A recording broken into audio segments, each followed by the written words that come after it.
NTV news, Dhaka. বিচার বিভাগের দুর্নীতি নিয়ে transparency international of Bangladesh TIB প্রকাশিত রিপোর্ট সত্য ছিল বলে আবারও দাবি করলেন সংস্থাটির কর্মকর্তারা।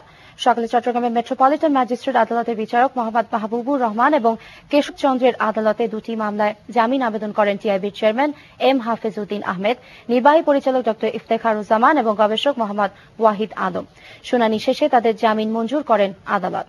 বিচার বিভাগের দুর্নীতি নিয়ে টিআইবির প্রতিবেদনের সংক্ষুব্ধ হয়ে গত ২৬ ডিসেম্বর চট্টগ্রামের দুই আইনজীবী এই তিনজনের বিরুদ্ধে মামলা করেন। জামিনের পর আদালত থেকে বেরিয়ে সাংবাদিকদের প্রশ্নের জবাবে টিআইবির জরিপ প্রতিবেদন নিয়ে কথা বলেন কর্মকর্তারা।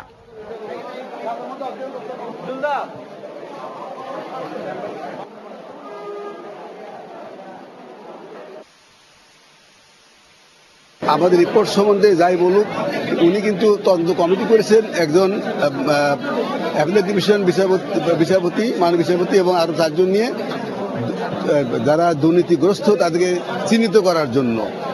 সুতরাং এটা অনস্বীকার্য যে বিচার ব্যবস্থায় দুর্নীতি আছে, মানুষের হয়রানি আছে, সেটা এটা প্রমাণ করে।